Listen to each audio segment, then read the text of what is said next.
காவல்துறை கிட்ட ஒத்துழைப்பு கொடுத்துருவோம். இல்லைன்னா பாவம் மாவட்ட செயலாளர் மேலே எஃப்ஐஆர் போட்டுருவாங்க. கவலைப்படாதீங்கன்னு 60 நாள் எஃப்ஐஆர் திருப்பி டெலீட் பண்ணிடலாம் நம்ம கவர்மெண்ட் வந்த உடனே.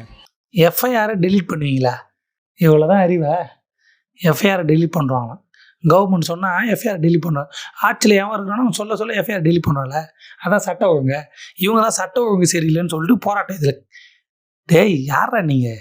உங்களுக்கு பிடிச்சவங்க பிடிக்காதவங்களாம் நீங்கள் எஃப்ஐஆரை டெலீட் பண்ணுறீங்களா? இதைத்தான் நீங்கள் நாளைக்கு ஆட்சியில் புழுத்த போகிறது. எஃப்ஐஆர் டெலீட் பண்ண போகிறாங்கள. எஃப்ஐஆர்னா என்ன தெரியுமாடா? டேய் யாரா நீங்களா? என்ன கரும்புடா? அது கூட பரவாயில்ல. பின்னாடி ஒருத்தன் கை தட்டி சிரிக்கிறான் ஒரு முன்னம். அவன் எஃப்ஐஆரை டெலீட் பண்ணுவான்றான், பின்னாடி அவன் கை தட்டுறான். அவ்வளோதான் அறிவா உங்கள் எல்லாருக்கும். நான் கூட அந்த பேர் சும்மா வச்சான்னு நினச்சேன். ஆராய்ச்சி பண்ணி தெளிவாக வச்சுக்கிறானுங்க. தற்கூரின்ற பேர் கரெக்டாக இருக்குது. தற்கூரி கூட்டம் என்ன? நானும் சின்ன வயசு தெரியும் தற்கூரினா என்ன, தற்கூரி கூட்டம்னா என்னன்னு யோசிச்சுட்டு இருந்தேன். இப்போ தான் தெரியுது. எஃப்ஐஆரை டெலீட் பண்ணுவான்றான், பின்னாடி ஒருத்தன் கை தட்டுறான். உண்மையாக தற்கூரி தான் போல.